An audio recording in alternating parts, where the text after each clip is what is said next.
Right. Are you ready, Chair? Yeah, I was going to say I'll make it 10:30. Is everybody ready to move forward? Yep. Right then. If we go to item 1, then apologies for absence. Has anybody got any apologies? We received no apologies. Excellent. That's even better. We move on to the next part, but say that want to give a roll call to see how many members are on and who they are. Thank you. Councillor Colbrand. Yes, I am here. I'm having some IT difficulties, but I can see and hear you, although you can't see me. We can hear you well. That's lovely. Councillor Spencer. Present. Thank you, Councillor Spencer. Councillor Drake. Present. Thank you. Councillor Evans. Yeah, I'm present. Present. Councillor Hodgins. I can't see. Oh, yes, I can see Councillor Hodgins. Councillor Hodgins, I can't hear you at the moment. Are you present? He's on mute, Sal. Sarah. Sal! Slip of the tongue. Hey, whack it when you see him now, sir. Councillor Hodgins. Yeah, present. Thank you. Councillor Hussey. Present. Thank you, Councillor Hussey. Councillor Morgans. Present. Thank you. Councillor Smith. Yes, present. Thank you. And Councillor White. Can't see Councillor White. No. Okay. Can That's I fine. just That's the roll. Yeah, we haven't got a member for Cardiff.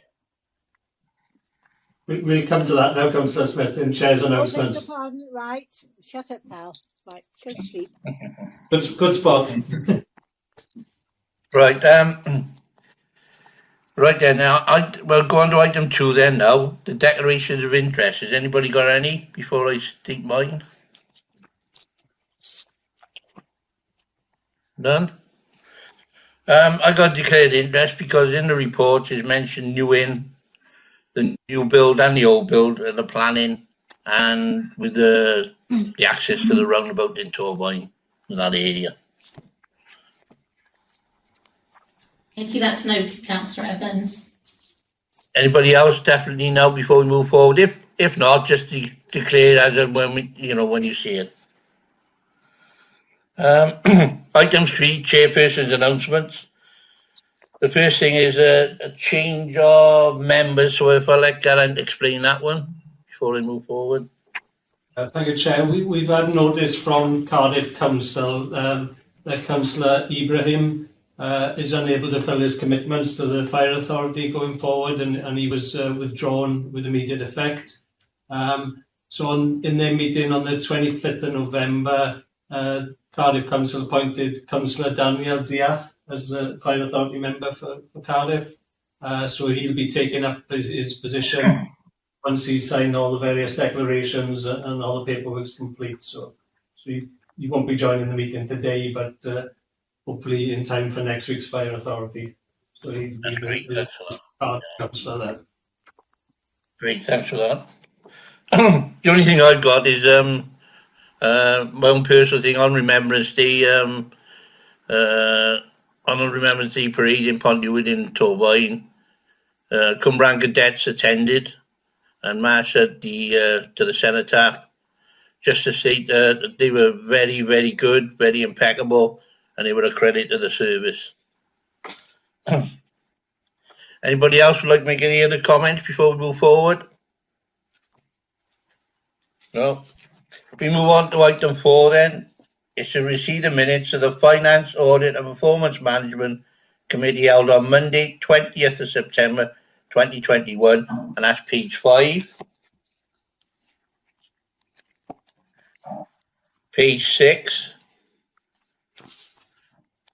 Page 7. Page 8. Page 9. Page 10. Page 11. 12. And page 13. Would anybody like to forward that? And I'll move that, please. That's Adrian. Everybody second that? I'll second that. Thanks, sir. Anybody got any comments regarding those particular minutes? Would you like to read anything? No. Great. The next one is to receive the minutes of the Finance, Asset and Performance Management Scrutiny Group held on Monday, 18th of January 2021 on page 15, page 16, page 17, page 18, page 19, 20, page 21 and 22. Somebody like to move and second that?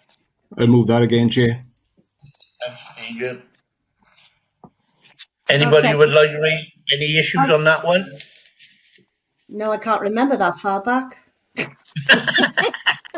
No, you shouldn't say that.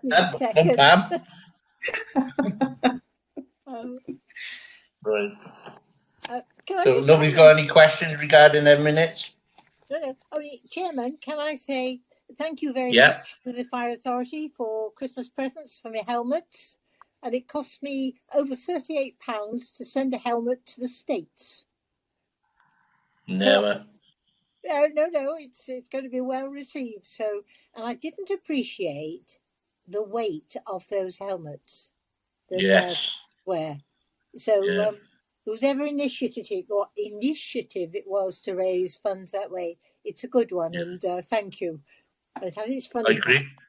Yeah, I agree with you. I bought 3. I donated one to the local school and to another project, and they're overwhelmed. And you're right, the weight of them are actually shocking when you actually put them on to see how heavy they are. Yeah. But yeah, I agree. Thanks very much for that, Val. I've forgotten about that. I think on the last one, was it Finance, Asset and Performance Management Scrutiny Group, held on Monday, 11th of October 2021, page 23. Now, this is a new scrutiny group.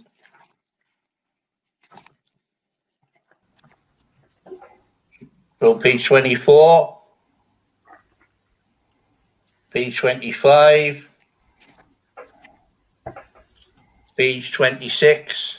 Chair, just to advise members that the minutes for this meeting were approved by the scrutiny group last Monday after the initial papers were set out, and there was an amendment to those minutes which would be an additional resolution 7.3 that officers would ensure that local authority inspectors and local authority building control are used in the process. And so just to advise members, I'm not sure if you've had an electronic copy of those amended minutes provided yet. Yeah, they have come through, Sarah. Oh, lovely, thank you. So it's the amended ones that we're approving on here with that additional recommendation or resolution. So page 27 and page 28. Does anybody want to raise any issues on that? Because the next item is, it's anything to do with the terms of reference for the new scrutiny. The next item is dealing with that through Gurran. But anybody got any other questions they would like to raise? No. So I'll leave that one until we go on to the next one. You need to vote or anything on that now, Sarah, or are we happy to move forward? No, we can move forward. It's the reports for decision that we need to vote on the next week. The next item, item 5, proposed reforms and new terms of reference for the scrutiny committee, which is page 29, which Karen is going to speak about. Yeah, thank you, Chair. Morning, members. Members will be aware that there's been several reports on this item that have gone through the committee structure and through the Fire Authority in the last municipal year. At the end of March, in March 21, the Fire Authority received reports and recommendations that have been made to that point. and then referred it back to the committee structure to reconsider and to review the proposals that had been made. Following that recommendation there, it's gone back through the various committees to this point. So it went to the scrutiny group in October, and it also went to the HR and Equalities Committee following the discussions there, and now it's come to this committee for discussion today. Obviously, the intention is to get proposals from all groups, and then to go back to the Fire Authority in February or March with a view to making any amendments ready for the new municipal year following the AGM next June. So any changes or recommendations are made do not affect the current scrutiny group. They're only looking to make the recommendations going forward for next year. At the obviously the various proposals have been made that have gone through, and at the October meeting of the scrutiny group, it was all the previous proposals were considered, and they come up with several proposals that are highlighted in paragraph 2.4 and further notes in 2.5. The main issue being, obviously, is around the numbers of members available to be on the scrutiny group with full independence from other committees or other groups. At the moment, at present, there's only 2 Fire Authority members who are not on the FAPM or HR and Equalities Committee, and obviously that isn't conducive to having a sort of fully independent scrutiny group. So the proposals that they made at their meeting in October was, as in 2.4, so the chairs and deputy chairs of Fire Authority or any committees cannot be on the scrutiny group. Members of FAPM committee could not be able to sit on the scrutiny group. Members of HR and Equalities Committee are able to sit on the scrutiny group, and then there'd be additional invited co-opted subject matter experts. Now, a lot of the consideration is around, obviously, the capacity, the workload, the pressure that's on members currently with the volume of papers and the commitment to various committees. And also, they're looking to expand the diversity of the group by having these independent members, so subject matter experts coming in as and when required, depending on the topics being discussed at each group meeting. Following, as I say, the meeting in October, it went through to the HR and Equalities Committee, where the original recommendation was to reduce HR and Equalities structure from 15 members down to 10. And that's going back to perhaps an old makeup of that committee structure, which was increased in 2009, and that was around the volume of appeals that were being put through the committee at that point. But they've since been withdrawn from going through the HR and Equalities Committee and are dealt with by officers. So the volume of workload isn't necessarily still there for that.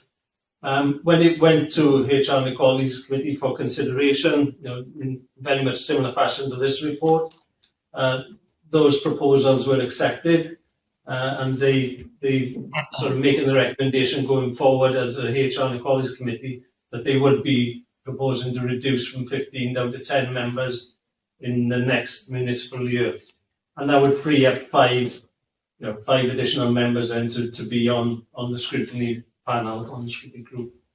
So obviously it's come through to this committee now for consideration today.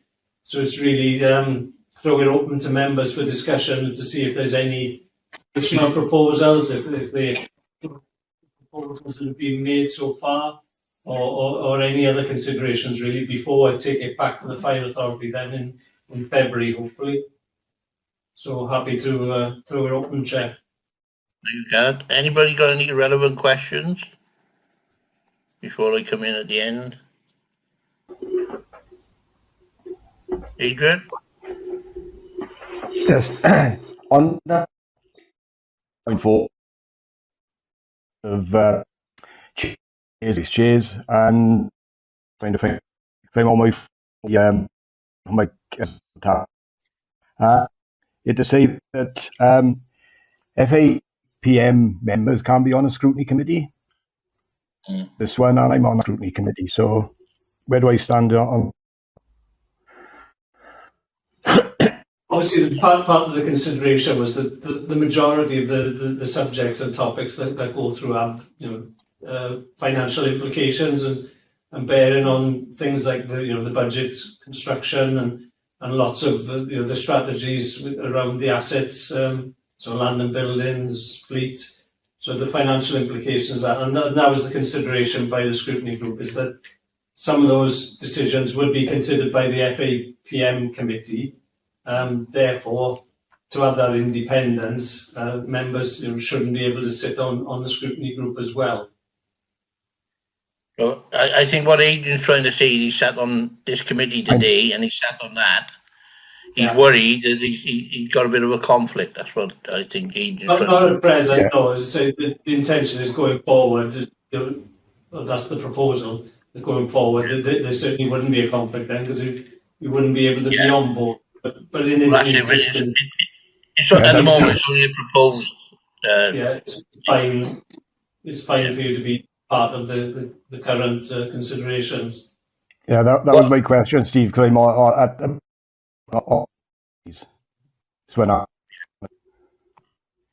you're not coming through very good, Steve. You're cutting in and out, look, so. I'll write it down. Drop your camera off. Drop your camera off, Adrian. Knock your camera off, Adrian, and we pick up the sound better, probably. Yeah. You want to try again there? Go on. I'm on both committees. I'm on this, so I have to drop off. Yeah, no, so there'd be no change for this municipal year. These are just proposals going forward for the next municipal year. AGM next. Okay, yeah. I understood what you meant, Adrian, but like I said, you're all right until the new group is put in place officially. So yeah. Yeah. Okay. Cheers. My question is, we put this through previously.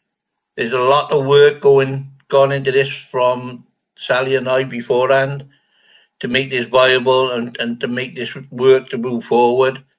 And by changing any of the format will have severe implications on members and the workload. So this is why I think we ought to keep it as we propose on the previous times we've looked at it. Because if we alter it, it can have great difficulties trying to make sure that every member and every authority is allocated into the right parts of these particular, groups. So has anybody else got any comment on my comments? So I'm proposing we keep it as we did previously when we looked at it beforehand. Chair, just for members' information, obviously when it was considered by the FAPM committee last year, looking back at the minutes, the resolution that was made at that point was a proposal to amalgamate the HR and Equalities Committee and the Finance Committee into a single resources committee. Obviously, that would mean there would only be 10 members. Then but we had a meeting previously with that to compare it, to keep it as it was, because a single committee would not work. Yeah. Because of the timescales and the amount of work that would come into that single committee, and timelines for particular things to be signed off. So that's why we're saying it wasn't viable, because there was too much coming into one committee, and therefore the members' workload would be increased, not decreased. But that was the last resolution made by this committee. Obviously, the Fire Authority, and that's the reason the Fire Authority have pushed it back through the committee structure now to try and get workable solutions. And really, so say the proposal made by the. What does other members think on regard with this? Has anybody got any? No. Can I have a word, Chairman? It's Val. with the scrutiny committee, if you get this glorious thing of political balance, it shouldn't, I don't think it applies, does it, with scrutiny committees? No. Because you could still move the members around and give a flexibility within the system and the HR and equalities. So I'm happy with the proposal that's come forward. I think it's sensible.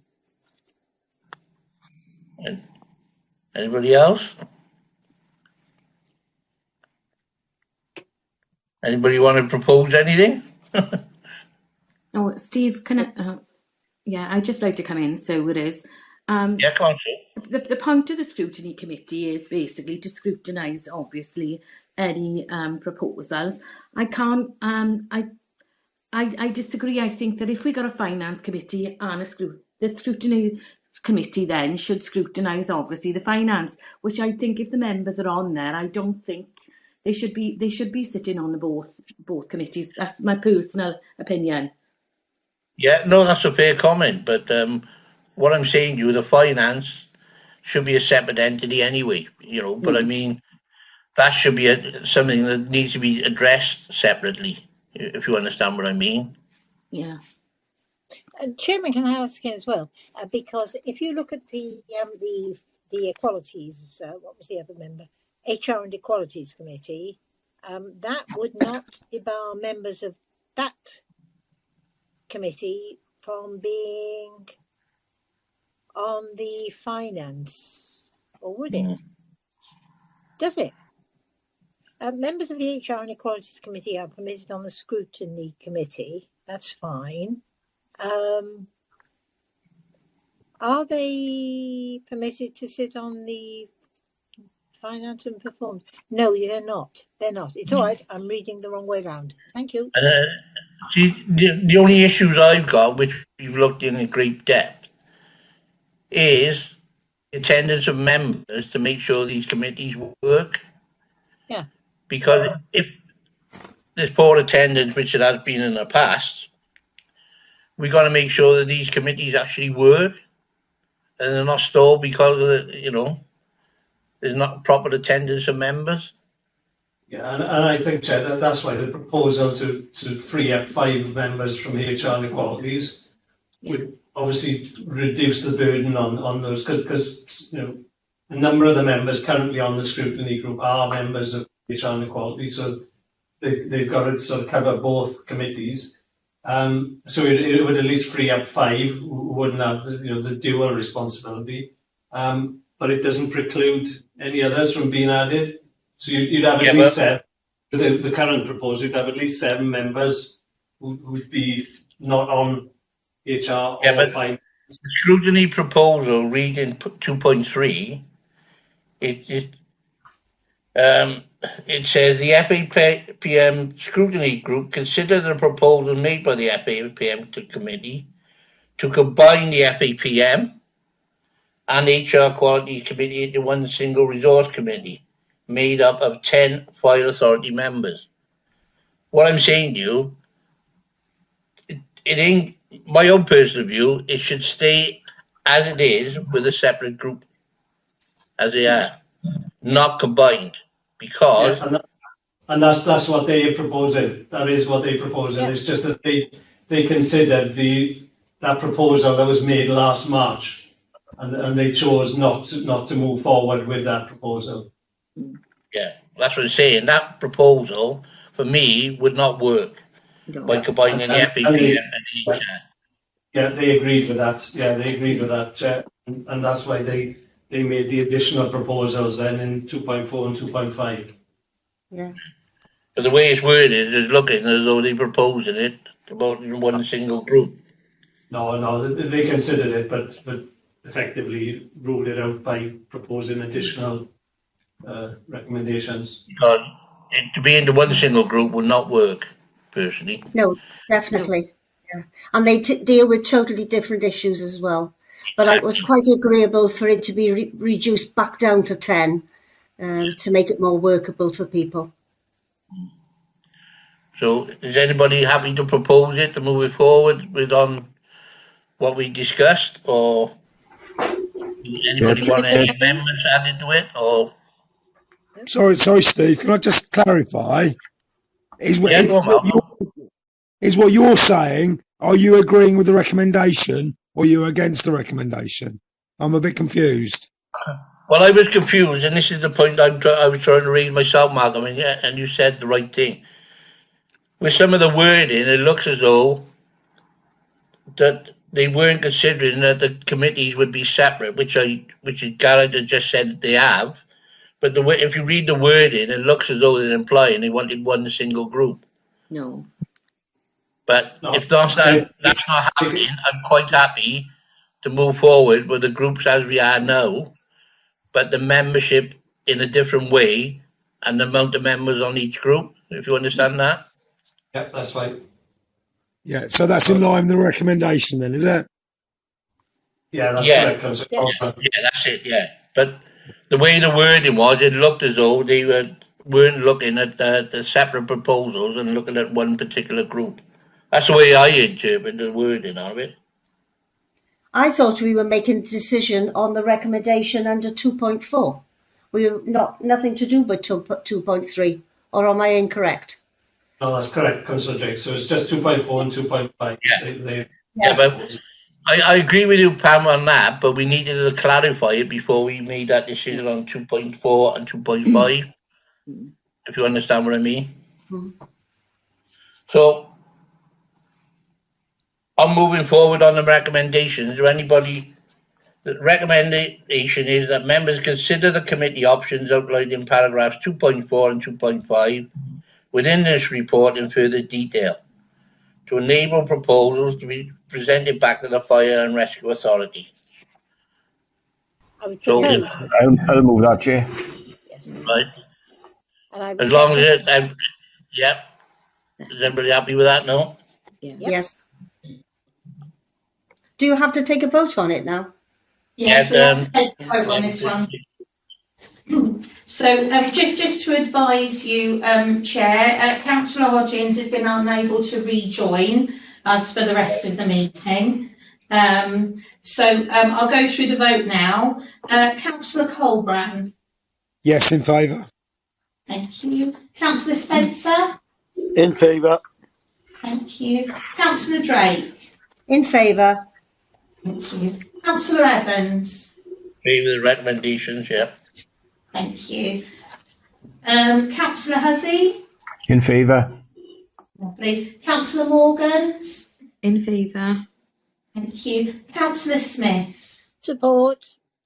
Thank you. And Councillor White is still not here, which is fine. So that was unanimous. Thank you, Chair. Thanks everybody for the input. Like I said, it was just a matter of clarifying because it was getting very mixed up with some of the other comments that were coming out, and that's why I wanted clarification. Yeah, perhaps I shouldn't have put that paragraph in, Chair. Yeah, because if you read it, it's quite misleading, as though they're proposing that what we put in place wasn't happening, and that's the way I interpreted the wording. But It contradicts the 2.4, really, didn't it? Yeah, it didn't tie up for me, and that's what set the alarm bells ringing. But you know, we discussed it, and we done the right thing by looking at it objectively. You know, we didn't dismiss it. We looked at it. It just means we looked and studied what was there. So thanks everyone for that. But, the next item is the Revenue Monitoring Report 2021 to 22. That's page 35. And we got Louise Townsend to do that one. Oh, I'll pick this one up, Chair. Louise is in Lisa Mullins. Well, I think she's on her way back. She's been sunning herself in Dubai, so hopefully she's on her way back. And I'll cover Lisa on this occasion, and Louise will help me with any difficult questions. So. All right, go on then. All right, thanks, Chair. So this is the standard revenue monitoring report presented to each committee, and it's an update from the position that was presented back in September. Standard format, Appendix 1 gives a subjective analysis of the budget and any budget payments and the revision, and then the forecast through to the end of the year. Appendix 2 charts the changes between reporting committees. Appendix 3 gives the update on the reserve, the impact on the reserves position, and then Appendix 4 and 5 are the grant-funded positions.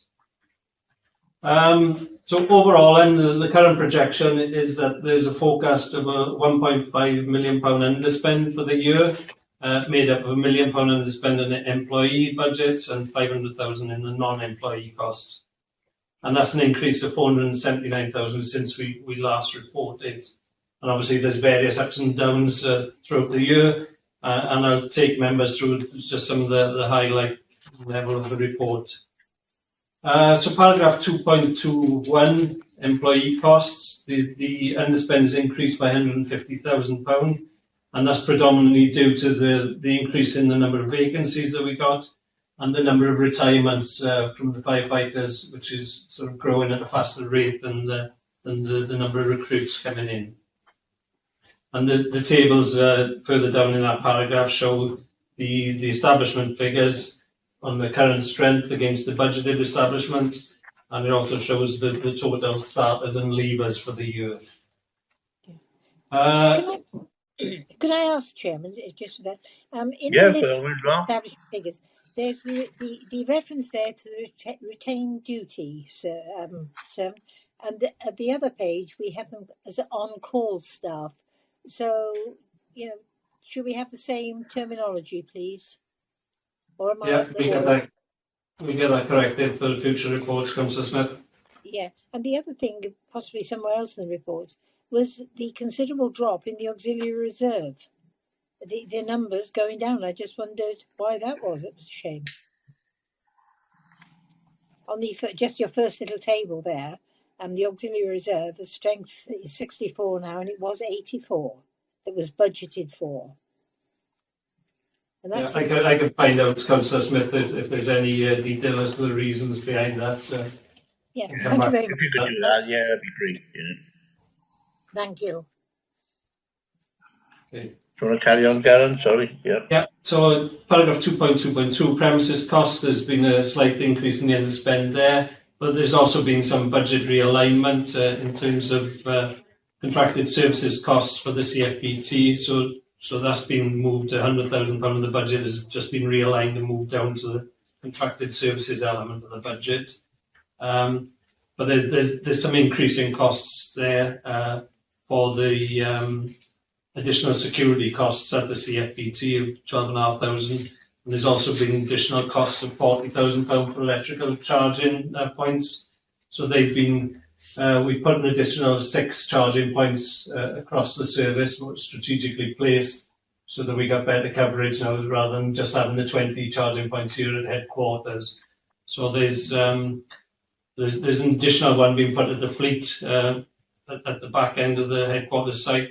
And then there's one at Whitchurch, one at Barry, one at Cwmbran, one at Abergavenny, and one at Porthcawl.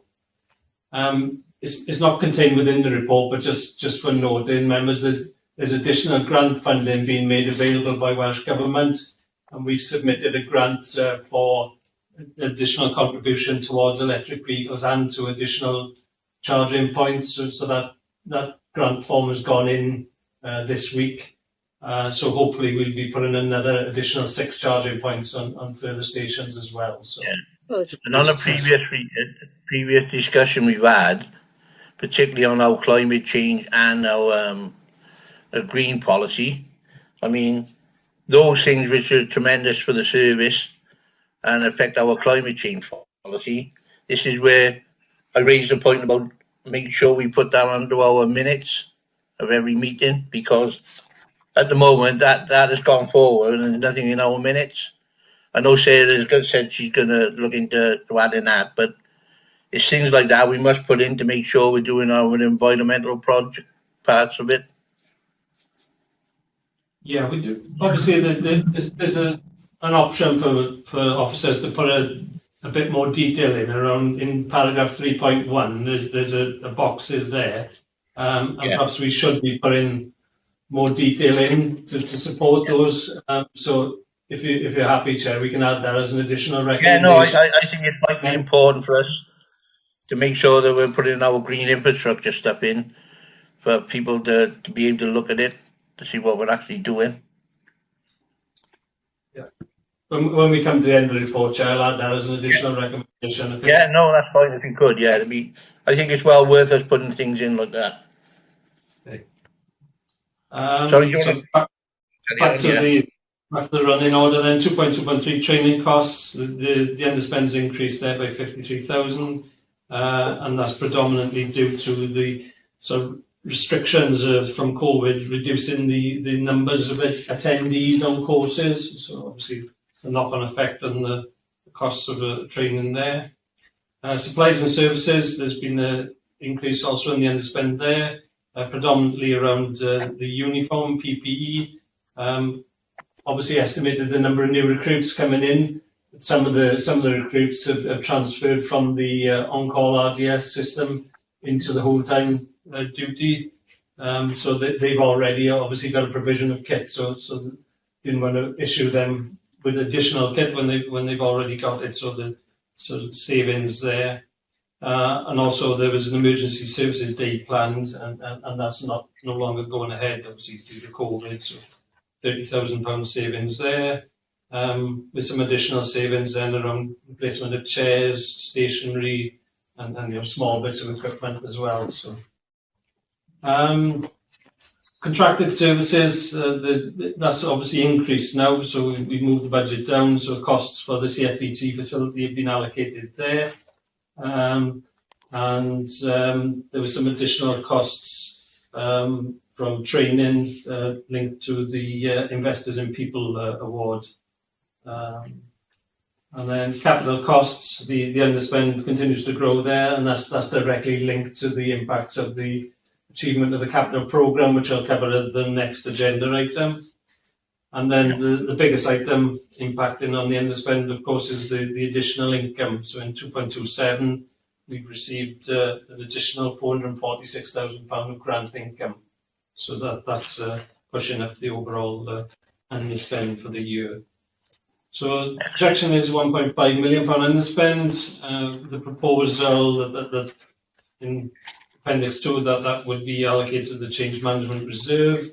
So the recommendation for the report is that the committee vote and agree the report content, but we'll also add the additional report recommendation that officers add detail around environmental impacts. Yeah, if you could, yeah, I think it will benefit us quite, immensely. Yeah. Any members got any questions regarding? Can I please, Chairman? Carry on, Will. Grants that we receive from Welsh Assembly, somewhere in the reports, there's a reference to an overspend of grants. So, okay, so you've got 400,000 and it's 425,000 or something like that. So it's a 25,000 overspend. When that happens, does Welsh Government consider sort of handing out an additional 25 or helping towards the overspend if you can justify it? Or do we have to carry that? Thank you. It depends. We always go back to them and ask the question. And if they've got funds available elsewhere, sometimes they support it.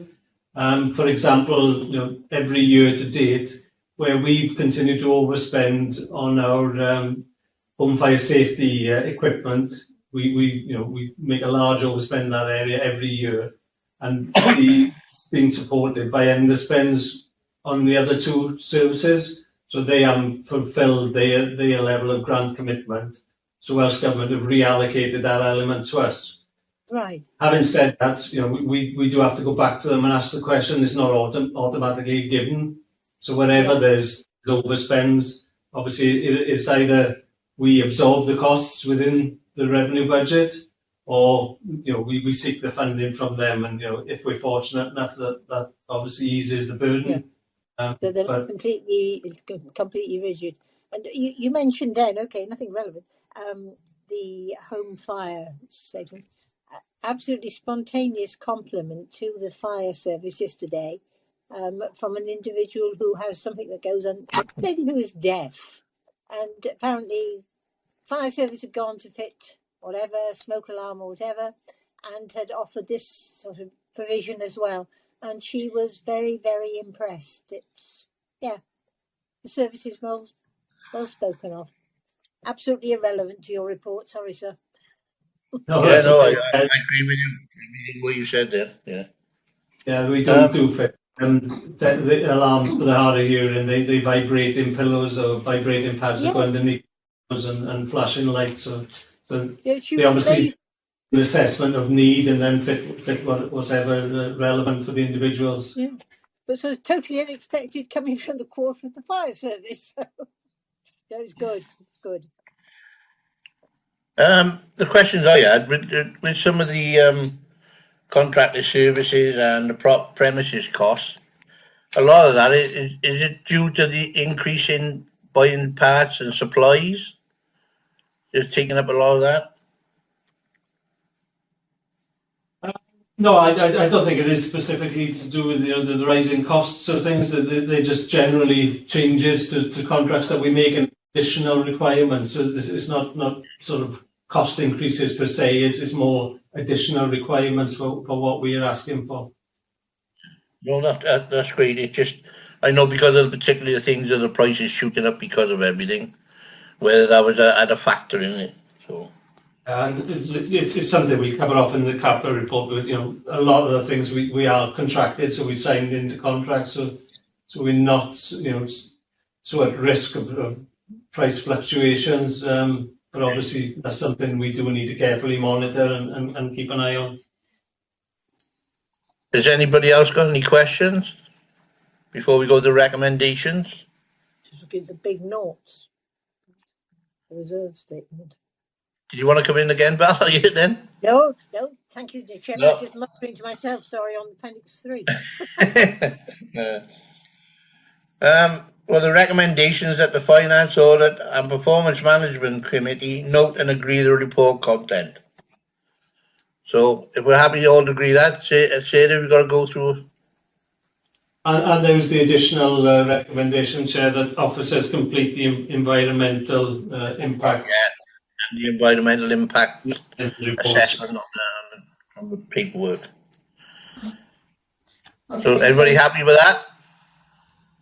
Chairman, I have found something. Can I please ask on Appendix 4, 2.2, the FBU secondment, it's a small amount, 14.8 thousand. What's that for, please? We have one of our officers is seconded full-time to be a representative of the FBU. So they reimburse us the cost of the salary for that officer. Oh, right. Yes, now you've told me that before. Sorry. Thank you very much. So there's money coming back, well. yeah, it's all right. Yes, wake up, woman. Right. And the volunteers, yeah, fine. Thank you. So, move the report, Chairman. Right. Do we need to propose a second at Sarah, or do we just need to note it and you want people's... We do need to do a roll call, a vote on this one. So very quickly, Councillor Cole-Brown? Yes, I'm in favour. Thank you. Councillor Spencer? In favour. Thank you. Councillor Drake? In favour. Thank you. Councillor Evans? In favour. Thank you. Councillor Hussey? In favour. Thank you. Councillor Morgans? In favour. Thank you. And Councillor Smith? Support. Thank you very much. That was unanimous, Chair. Thank you, everyone. Right, under item 7, which is the Capital Monitoring Report 21-22, that's page 53. Is that Louise again, or is it good-looking Karen again? I'll take this one again, Chair, and then I'll... You're a hero. Yes. Right, thanks, members. Capital Monitoring Report, again, just the standard format of reporting changes since the last committee in September. So Appendix 1 sets out the full details of the capital programme and the schemes contained within it, and shows the summary spend against each, or forecast spend, and the budget and slippage brought forward. So in summary, overall, the budget for the year is 8.3 million, which includes slippage brought forward from last year. And we're forecasting to spend against that 7.4 million, and carry forward £2.1 million slippage into the following financial year. Also in Appendix 2, we've got details of crowdfunded initiatives as well. So in the main, the property element within the capital programme, we forecast in a net overspend of 627,000 here, and that's against 3 projects: the Urban Search and Rescue Building, which will be erected at Whitchurch site, the refurbishment of Pontypridd, and refurbishment of Tonopandi Station. The overspends on Pontypridd and Tonopandi have previously been reported and approved by this committee, so this is just an update on the sort of more accurate final position figures here. The Pontypridd, all the internal refurbishment works have been completed. The snagging is sort of finalised, so it's just the external works that have been done now. And the old tower was demolished, and the new tower was actually being fitted on site last week. So hopefully that draws a conclusion to all the works at Pontypridd, but it results in the overspend of 247,000 against that project. Tonopandi, there was additional works required to the appliance bay floor and some power supply enhancements required, and that's resulted in an overspend of £123,000 against that project.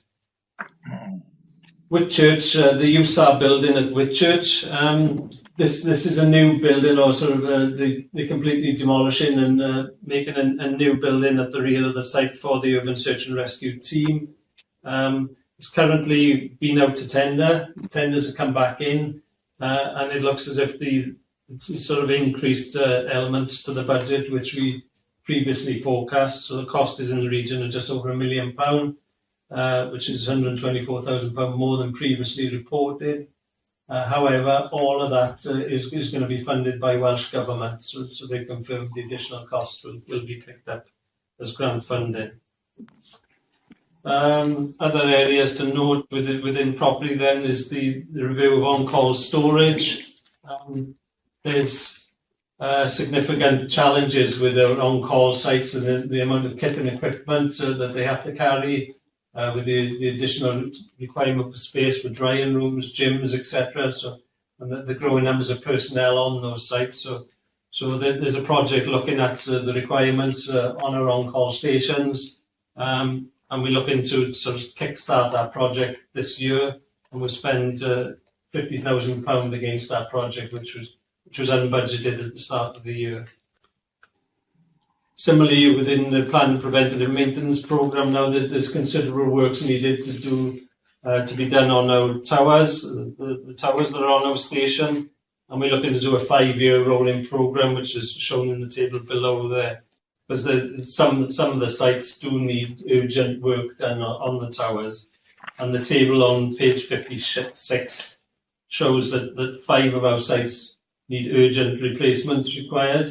One of which was Pontypridd, and the site at Whitchurch, where the USAR site will be done, that will be replaced straight away as well. Have we prioritised the other ones that we haven't done yet? Yes. As an emergency? That was the reason, yes. Because you colour coordinated it, huh? Yeah. So those 5 sites obviously are the priority, and we currently seeking planning permission for the demolition of those sites, because we've got to have planning for them to be demolished first before we can then replace them with a new steel structure. So obviously then there's the 28 sites which need major repairs, and then 8 sites with minor works required. In terms of the vehicle replacement programme, there's overspend there of 697,000, predominantly around the prime movers, £400,000, which fortunately is fully grant funded. So we've seen that money coming in from Welsh Government. And vans and operational estate type cars. Obviously, the consideration now is what cars we replace them with going forward, or what vehicles. And again, we're looking to draw down grant funding where possible to change these type of vehicles to electric vehicles. So that's being considered. albeit it'll impact on the timing, so that part of the capital programme will be slipped forward to the next financial year. For operational equipment then, there's been an underspend forecast for 91,000, and that's predominantly around the structural firefighting kit. We purchased wet weather gear, and there's a small overspend anticipated there of 15,000. The structural firefighting kit, obviously that was a major replacement that's been done in the year, and the majority of that has all been received now. There were some slight delays, but we're confident all of that's been received now. And then finally, the IT equipment, projecting £678,000 spend, and slipping forward £60,000 there.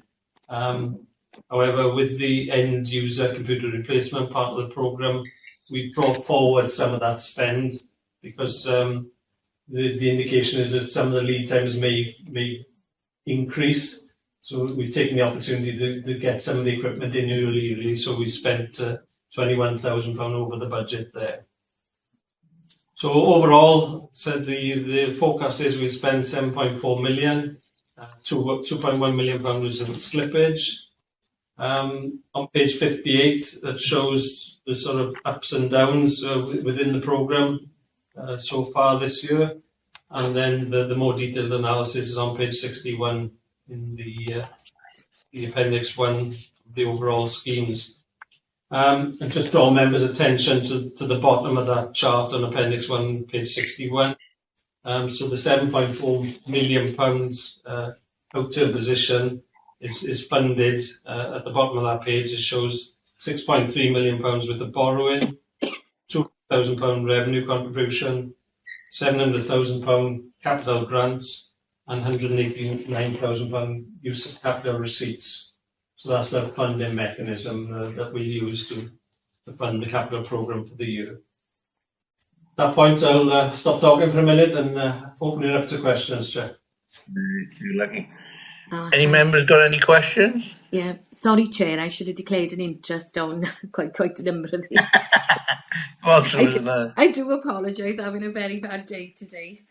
I just declared interest on the 2.1, 2.12, 2.13, 2.15 and 2.17 because they're part of my RCT area, sorry. Yeah, no, that's fine. Yeah, that's fine. I do apologise. I know when you sit on so many things, you're trying to remember everything you sat on. Anyone got any other questions, Karen? The question I want to read is where we're buying all these new vehicles, if they are going to be electric, and we're putting all these new points in. Are we looking at the cost savings and our carbon footprint in comparison to what we're buying? Are we looking at any of that? Obviously, as part of the annual report, which we do on carbon reduction plan, the biggest part of that is reducing our carbon footprint and reporting the successes we made. So we've got to actually report the level, in detail how much we've reduced. So that's part of the reporting. Part of the consideration, I'm sure Chris, as Treasurer, will cover off in his budget setting. One of the areas that we are looking to make efficiencies is around, reducing the cost of transport and cost of energy, because we are looking at alternative power supplies as well through solar panels and the like. So it's all part of the general efficiency drive, but carbon reduction is obviously the number one reason why we're doing it. Yeah, what I'm saying, we are doing it, but we're doing ourselves a disservice because we don't always put it in the reports. That's our biggest issues. No criticism on yourself. I'm just saying that we're actually doing it, but we don't do ourselves credit by making people aware that we're doing it. Yeah, we do it through the annual report, but taking your point, the revenue monitoring report, we need to include more detail within these reports. Yeah, it is. Look, it could come later on and bite us. I know we do it, but we just got to make sure people realise that we do it. Yeah. Any other questions for Dan? Can I ask a technical one, possibly? Well, it's not technical. In the reports, Love that. you should know this. What are hose? I've got my view as to what a hose inflation kit is, but in all the times I've been a member, I've never come across this bit of equipment before. So what exactly does it do, please? I will have to find out for you, Councillor Smith. Well, I laugh when you say that because I thought who's going to answer that one. That's all right. It's something we obviously need, whatever, but I had no idea, and my imagination. Okay, somebody will come back. That's fine. That's somebody fine.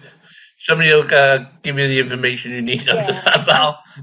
I could make an educated guess, Councillor Smith, but I'd probably be way off the mark. No, I wasn't trying to trip you up at all. It's just there. That's a good answer, that is, Karen. Yeah. Thank you. Well, the recommendations then, if there's no other questions, that members note the budget and progress of capital schemes, approve alterations identified in Appendix 1, and associated movements in funding. So we all happy with that? And we go to the votes through Sarah? Yep. Perfect. Thank you, Chair. Councillor Colbrand. Yes, in favour. Thank you. Councillor Spencer. In favour. Thank you. Councillor Drake. In favour. Thank you. Councillor Evans. In favour. Thank you. Councillor Hodgins still hasn't managed to rejoin. Councillor Hussey. In favour. Thank you. Councillor Morgans. In favour. Thank you. And Councillor Smith. Support. Thank you. So that was unanimous again, Chair. Well, thanks everybody for that. Garen can have a rest now and have a drink. If we move on to item 8, the revenue and capital budget setting update report, page 65, and I think Chris is doing that one, isn't he? Thank you, Chair. Morning, members. This report is a culmination of the work that we've been doing around the budget, and it's a recommendation that will be going forward to the Fire Authority next week. The report itself recommends a budget of just over £79 million, which represents a 2.29% increase over last financial year. What I've done is outline the usual areas in the report, really, in terms of the historical context of the budget, the potential impact on councils in terms of the local government settlement, some of the detail of the budget, and then the actual figures that show you the effect on each of the councils.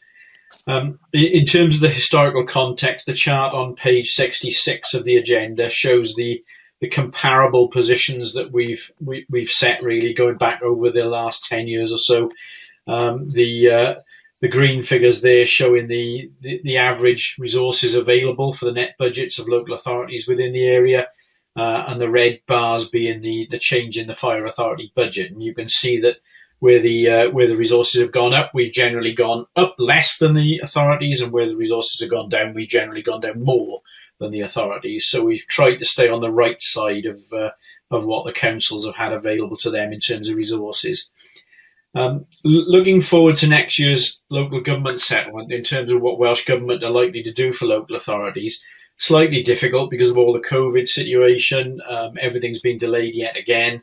We were hoping that the draft local government settlement would be out before the dates of FAPM and Fire Authority, but it now looks like we won't see those figures until the day of or the day after Fire Authority itself, so we won't have the benefit of that information. That said, the last 2 years we've seen a kind of reversing trend. We've had 10 years of austerity for local authority settlements, and the last 2 years have been relatively positive in terms of local authority settlements in Wales. And from the information we've seen at a high level, we anticipate that trend to continue. So we don't suddenly expect to see a kind of reduction in resources. We expect to see a reasonably generous settlement for next year. I say generous in the widest sense of the meaning of the word. There have been no forward indications from Welsh Government about what those figures look like. The only thing we do know is the Minister is keen to return to a multi-year announcement, so to give local authorities, local government in Wales an indication that there will be a 3-year settlement provision, so that authorities have a planning guideline to work to. So that may help us in years going forward, but not necessarily in this particular report. We also take into account, of course, the fact that the local authorities raise council tax, and we plan around a 4 to 5% increase across the 10 as an average, because that's been the historical trend in terms of the resources that are available to local government. As usual, Chair, there are population changes to consider, and on page 67 of the report, we've outlined that population data and the effect it has on our budget. We spread our budget across the 10 local authorities based on the population figures within the settlement. Every year they change, and therefore every year there's an underlying change in the actual amount that authorities need to pay before we even set any change in our budget. And the table there in 2.9 just sets out what those changes look like for the coming financial year. The changes are a bit smaller than usual, which is useful. Less variation.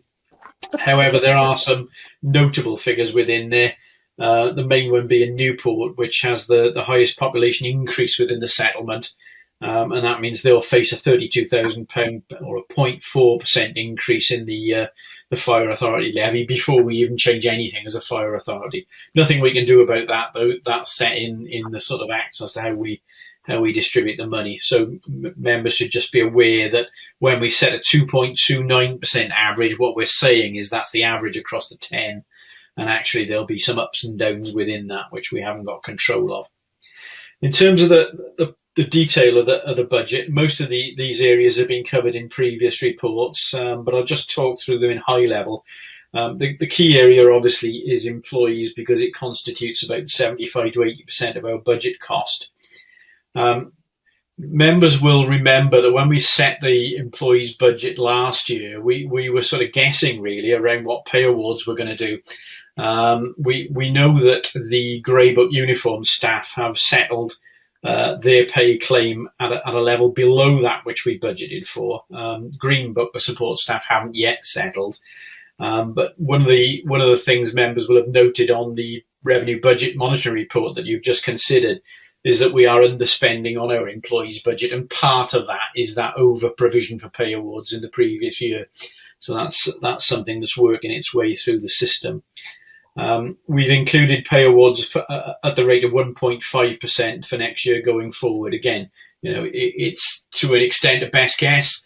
It's probably in line with most local government organisations as a figure. The one other thing I want to draw members' attention to in the report, as part of the budget review, there were a number of temporary posts that we had on the establishment, and it looks like some of those are going to end up becoming permanent. So what we will be asking Fire Authority to do is to ratify those permanent posts as part of the report. And if I can just whip forward to page 79 of the report, you'll see there's an appendix there listing the posts in question. There are 2 amendments on that schedule, Chair, that I need to bring members' attention to. The first is that the IC team leader post for Joint Fire Control grade 10, which is listed under temporary, actually should be a permanent appointment. That's to support the IT within the Joint Fire Control Centre.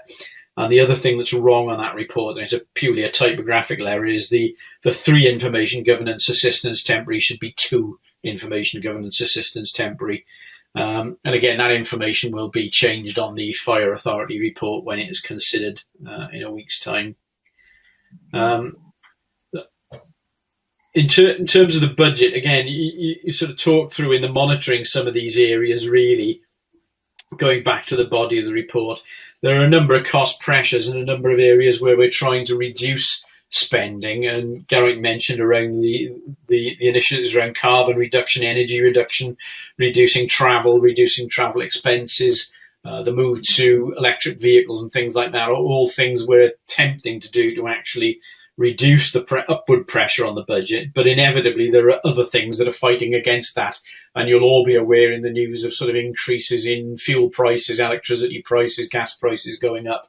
So as fast as we're trying to drag the usage down, the cost of these things is actually going the other way, which doesn't help.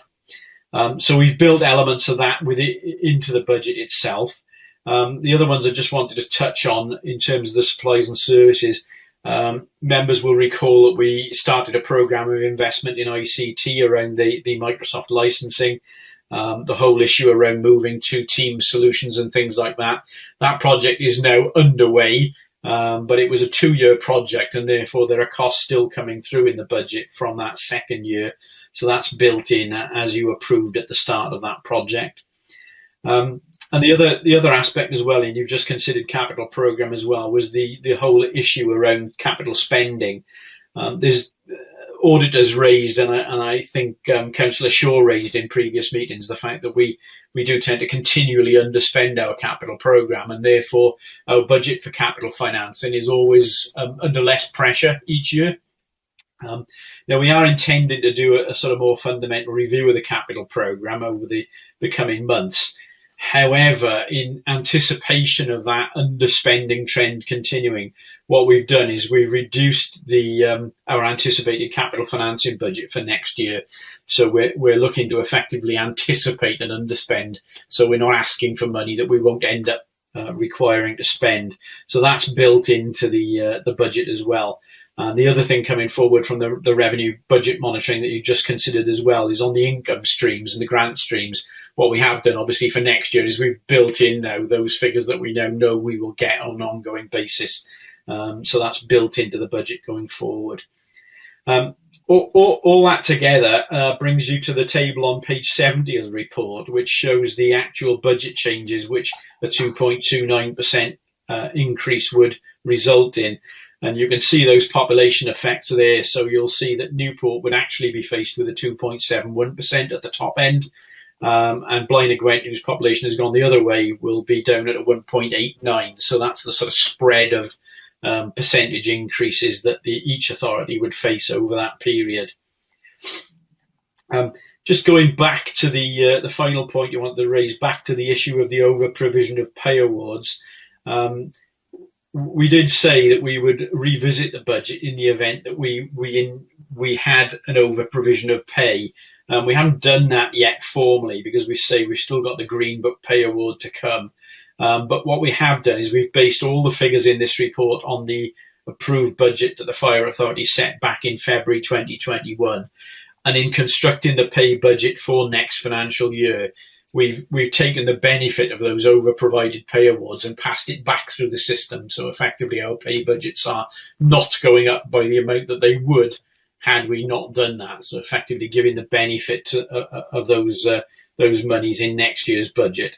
We will come to a point where we will have clarity on what that sort of overall position was when those pay awards are finally settled.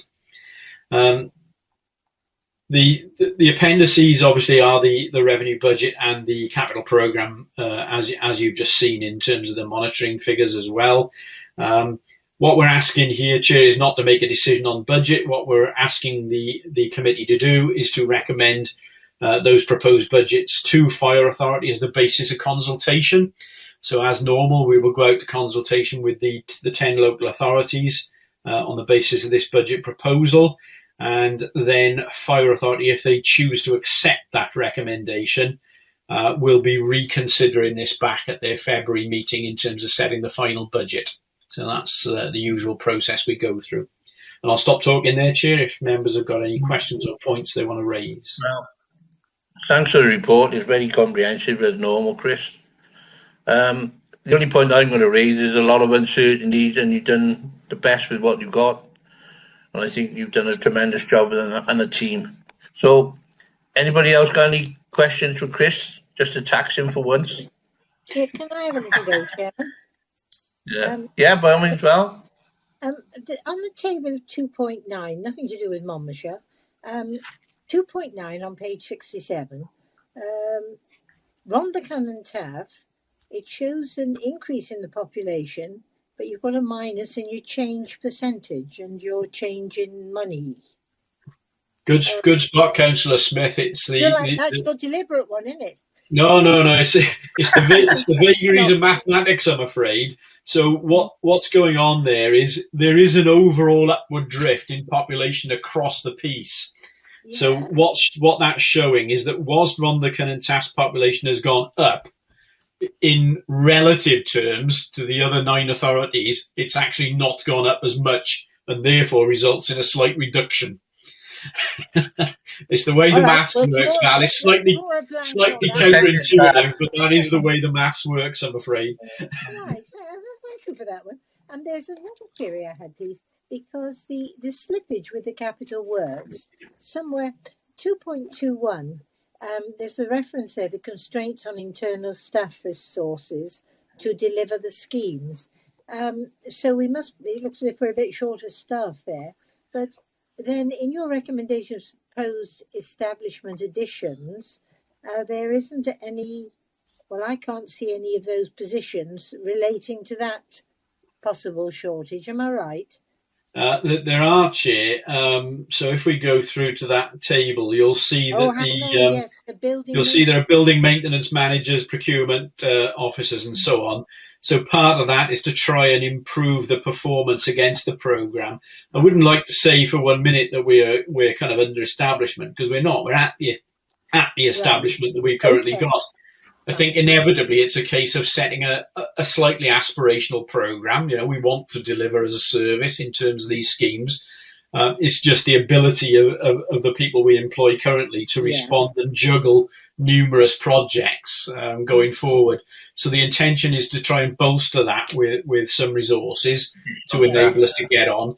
It is, however, going to take time to obviously get through that appointment process to get those people trained up and up to speed with the projects anyway. And some of it will be catching up with projects we've already got on the books before we can start new projects anyway. So it is taken account of, but we still think there are going to be challenges with some of that delivery. There's no doubt about that. So if Monmouth's associated with any of the schemes, I declare an interest as a Monmouth member. And the other question was, looking at the procurement officer grade, the procurement officer appointment, temporary for 1 year, I presume that's part of a team of procurement officers. And Monmouth has been, I don't know how involved, with the Cardiff Capital City initiative on procurement, a sort of Wales-wide. I don't know. Do you know anything about that, Chris?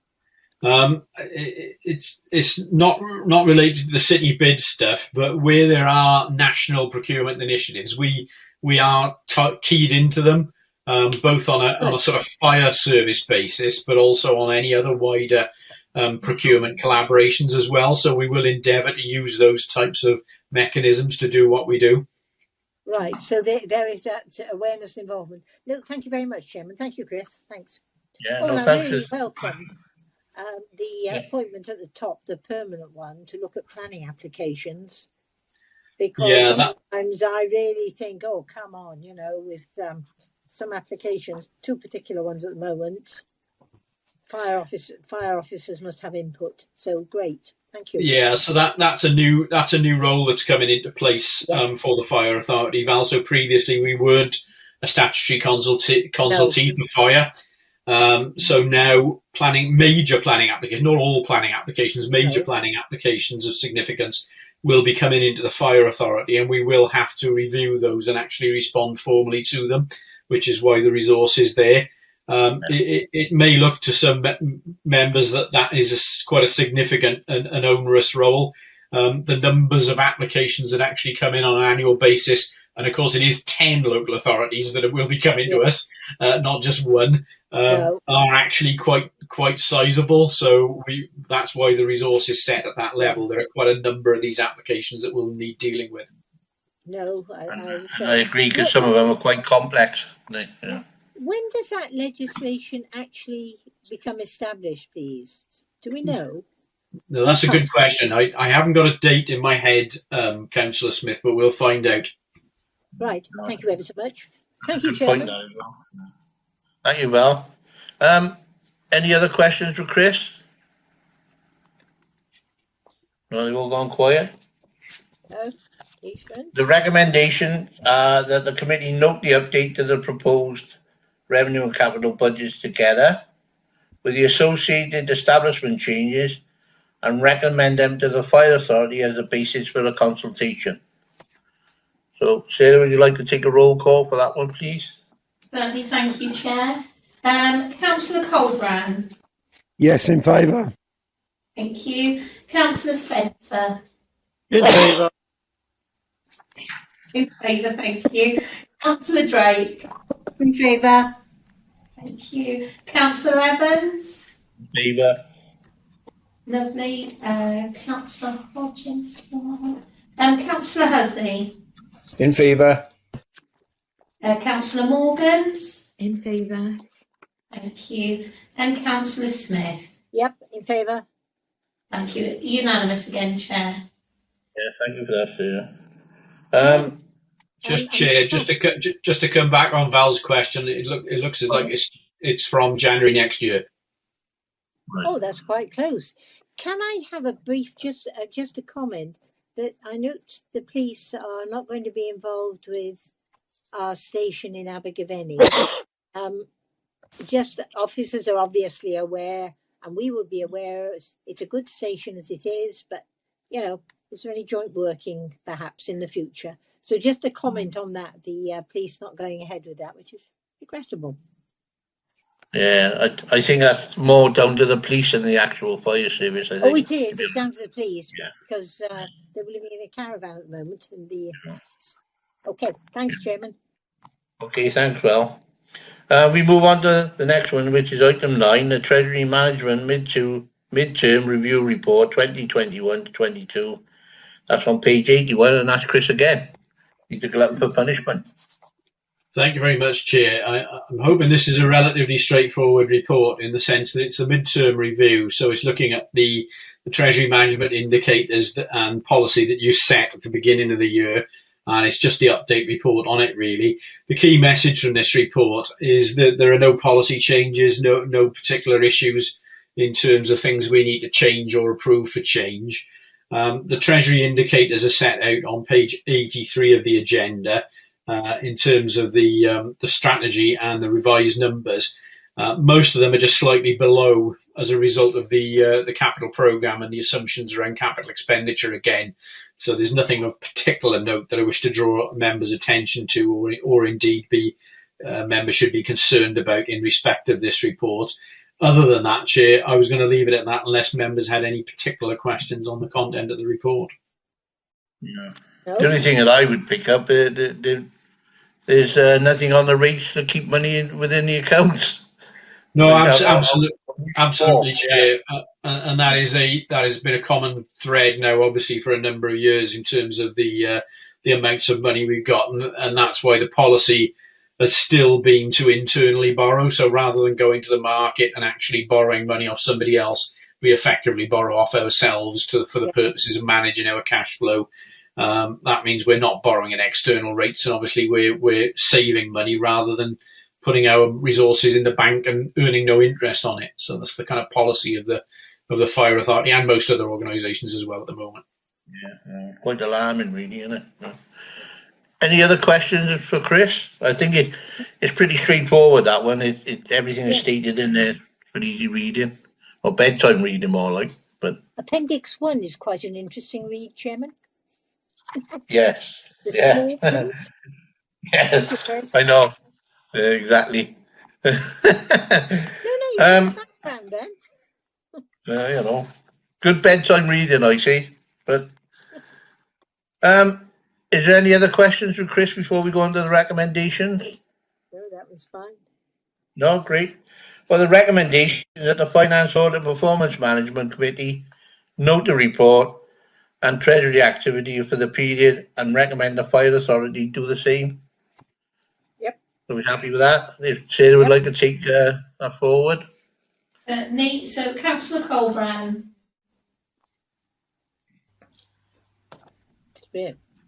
Yes, in favour. Thank you. Councillor Spencer.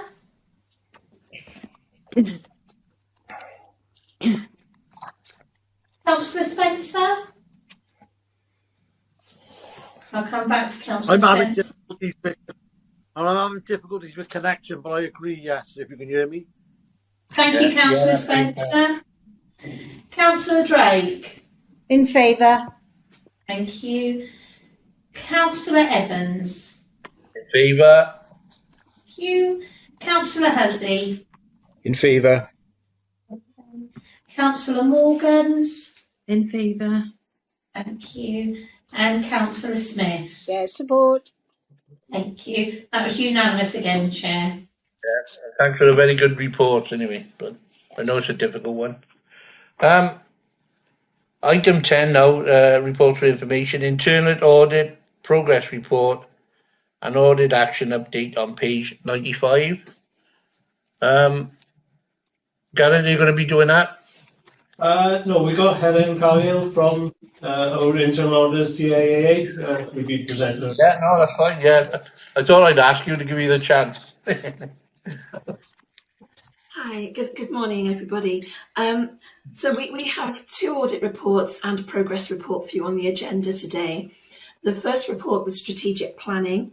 This is where we look at your arrangements for strategic planning, how you make sure that the plan is kept up to date and remains relevant, and how it links to your assurance framework.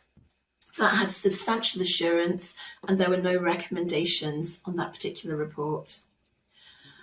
The second report that we had was the safeguarding report, which looked at all your arrangements and making sure that appropriate arrangements were in place to manage safeguarding, make sure that you keep a database of safeguarding issues, and that any actions that arose were being managed appropriately. That one had reasonable assurance, and there were three important recommendations that came out. One of those related to the fact that you were making changes to your processes at the time of the audit. So you needed to basically update your procedures to reflect what the changes were. Another one was when we actually looked at the database that you maintain, there were some inaccuracies in the data. So we've just recommended that you go back and check that database because something isn't quite right. And the third issue was you have a committee, a group that's set up called the Strategic Safeguarding Group, and they monitor the action plan that's been put in place to address safeguarding issues. And when we looked, there were no terms of reference for the group and the meetings weren't minuted, and we felt they should be. So those were the key issues coming out of that audit. I don't know if you want me to stop so you can ask questions on those. No, you can. Yeah, no. If you want to go through the reports, and then they'll probably come in after and ask you any. It's easier. Brilliant. Rather than breaking it back and forth. Yeah. Well, the final report then we have is our progress report, and that basically tells you where we are with the plan. We've issued the HR audit since the progress report was issued, so that report's been circulated as draft. Fieldwork's currently ongoing on risk management, and everything else is planned in, so it should all be completed in advance of the end of the year. So unless there are any issues on that, we're satisfied that everything is progressing as it should. So that's all I propose to say. Open for questions. It's good to know the service is doing the best they can with what they got. There may be challenges, which every organisation has got challenges. And I can assure asking the service, as long as they're responding to the challenges, that's all I would ask. They're very positive. Any other questions? Very well. Yeah, any other questions, Helen? Only a comment, Chairman, that obviously with go on, Bob. Officers are addressing these issues, and we've come out quite well, really. And the other two issues are fine. So, but just a comment, I was probably, and I shouldn't be surprised that sort of safeguarding was an issue in this way for the fire authority. I tend to associate it more at home with Monmouthshire County Council. So, no, thank you. And I find these reports very easy to read, Chairman. Yes, I agree. Yeah. I like that. And not only that, looking at the actual report, the staff are already looking at stuff. Yes, they're working on it. And they're implementing change anyway, which is a very good factor. Yeah. You know, we're not stood still. We're not just leaving it on the shelf. We're actually looking to improve and enhance what we got. Yeah. So that's good reflection in the audit report, I thought, myself. Yeah. And you can see the progression of the work that we're going through. Yeah, you know. Thank you. If there's any other questions now on the audit report? No. Do we need to go over a vote for that, or do we just need to note that, Sarah? Just need to move and second. Can we have a mover and a seconder then, please? I'll move it. I'll second. Yeah, thank you, Adrian. Thank you, Pam. So, we all happy to vote on that now, Sarah? Or? Yeah, that's all done. That one, no vote required. Right then, that's brilliant. Right, the item 11 then is a forward work programme. I'll take that one, Chair. Move forward with that one, or is it self-explanatory? Just cover off one or two things. Obviously, it's the standard forward work programme for the year. We've got the items on the agenda today. Just one point to note on page 126. One of the items, the audit plan scheme updates, has been deferred. It was due on the agenda for today, but it's been deferred to the next committee. That'll be rolled forward to the March meeting. Everything else is as has been set out for the remainder of the year. So, unless members have got any additional requirements or changes they'd like to make, Yeah. Stays as is. Well, that's excellent then. Yeah. So, I haven't got anything to add to that forward work programme anyway. But yeah. Any other questions for anybody before they leave, before we finish the meeting? Are we all happy with everything that's been spoken about at the meeting? Yes, thank you very much, Chairman. Yeah. Yeah. No, it just gives the option if anybody's got an issue they want to raise before the meeting finishes. No. Okay. No, everybody happy? Well, we draw that meeting to a close then, and thank everybody for their time and effort this morning. Well, thank you very much. Thanks, Ben.